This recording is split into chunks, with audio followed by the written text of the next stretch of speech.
But what our people have and what they need to survive as dignified human beings with human rights, that if we don't act now, that these gaps, these major issues that we have, that they would never ever be systematically cured.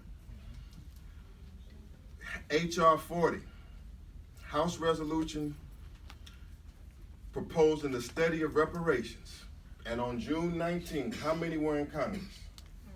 On June 19th, we were at Congress for an historic hearing. And I want to say that that historic hearing and process is a good start. Yes. It's a good start, but we can't stop at that. That's right. Now, I want to say this first, and I will say it, and I don't apologize for saying it. I like Congresswoman Sheila Jackson Lee. Amen. I respect that black woman. Amen. I respect her. Because we always say we want our elected officials to take a stand for us. We always say that we elect people and send them to government, but they don't represent our interests. That's right. And certainly reparations is a controversial issue. Reparations is an issue that is not guaranteed to get you reelected in your jurisdiction. So because of her pioneering stance, even if everything she does is not to our liking, every witness that she may call in the hearing is not specifically to our liking, still we want to say that we support a black woman who is under death threats and all kind of threats right now for raising this timely issue and helping to put these bills and legislation before Congress. Now, so that's just a start. Our suffering is not an issue to be played with. We're here on the eve of election 2020. And part of this momentum comes about because politicians who are running for office in 2020 have mentioned reparations. Yes. They have said that they support reparations. Even some that we're totally surprised at that would be in front of reparations, That's such right. as Senator Cory Booker. Now, I have to be honest with you. You may have a different opinion, but he's the least person that I would think would be behind pushing any form of reparations in the United States Senate is Cory Booker. Am I right? That's right. Because Cory Booker has what? He supported Israel. He's a strong, as he says, he's a strident supporter of Israel and other causes that we're not in support of. However, we are talking about how this issue comes about. It comes about because he is a senator in the United States Senate and he's pushing H.R. 40 on the Senate floor. All right. Now, election 2020. I say this is not an issue to be played with. That's right. This is not something that some say that the Democratic Party is flouting reparations as a recruiting tool for votes. That the Democratic Party is not serious about reparations, but they're throwing out the idea of reparations to somehow ramp up the black vote in their efforts to overcome Donald Trump next fall. We want to warn the Democratic Party. Yeah. And we want to warn any of our brothers and sisters in the Democratic Party. We don't know if that's true. We hope that that's not true. We hope that that's just something that people are saying that is not true. But we want to let the Democratic Party know that our people are not to be played with any longer. Yes, right. The Democratic Party has played with the black vote. The Democratic Party has misused our people. They have made us promises in the primaries, promises coming up to elections only to turn heels and to diss the loyal black voter electorate once that Democratic candidate or platform comes into office, and reparations is not an issue that we can play with. We're talking about our lives. We're talking about the lives of our grandmothers and our ancestors that were snuffed out and ruined.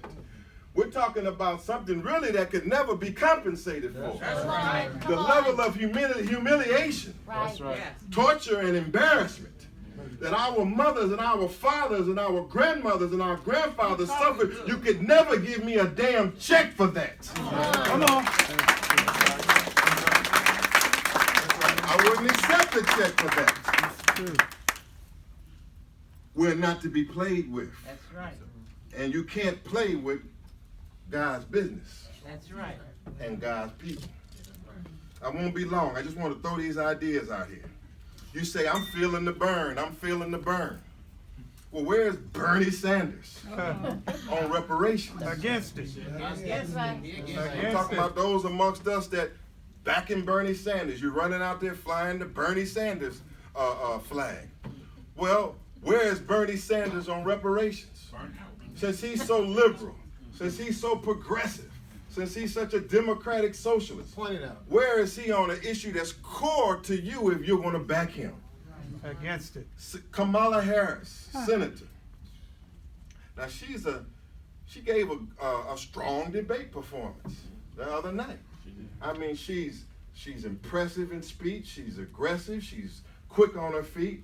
We had to admit that in her performance at the Democratic debate the other night, Kamala Harris came out swinging.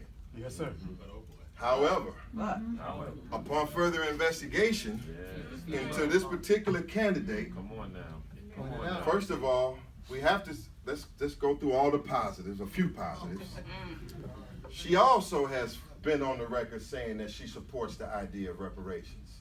She is also a contributor to this conversation that has ramped up the momentum around this issue, and Kamala Harris is rising in the polls. Yeah.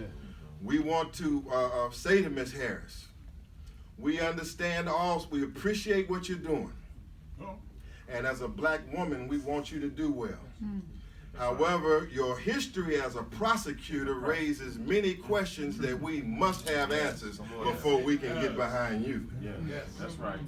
And your speech at AIPAC, Yes. Woo. the Jewish lobby or the Zionist lobby, your speech at AIPAC, which chose to compare our specific plight and our cause with the Zionists, That's right. Yes, that's right. more so than with the Palestinians and others, or otherwise, Ms. Senator Harris pledging loyalty to Israel Listen.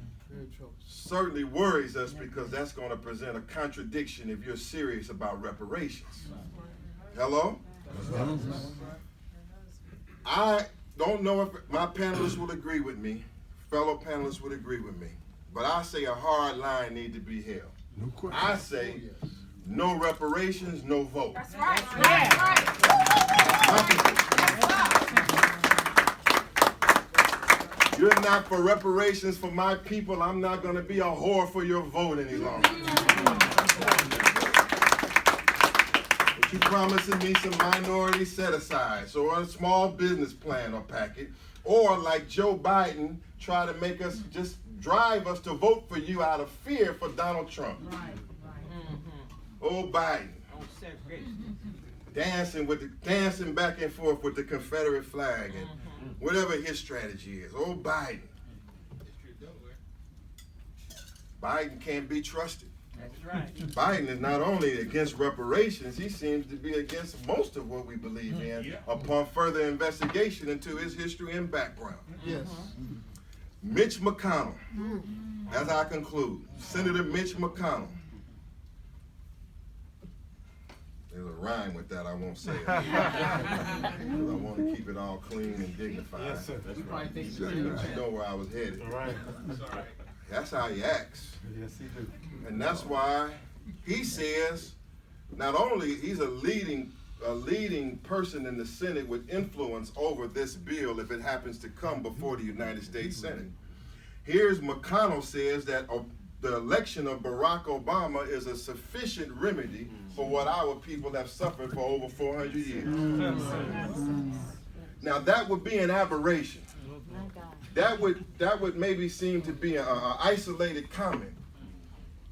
If we didn't know, it probably represented the mindset of much of white America. That's right. Yes. Good point. Yes. Good point. It represents the mindset of much of white America. Say that. Donald Trump is 25 Democratic Party candidates trying to compete against an almost uncontested Donald Trump. Why is Donald Trump uncontested? Why is the Democratic Party trying to take 25 people and find out can they elect one man, one person over the Democratic Party? Why are they so confused? Why is Donald Trump, with all of his errors, all of his mistakes, all of his racism, all of his arrogance, why is he odds-on favorite to win again?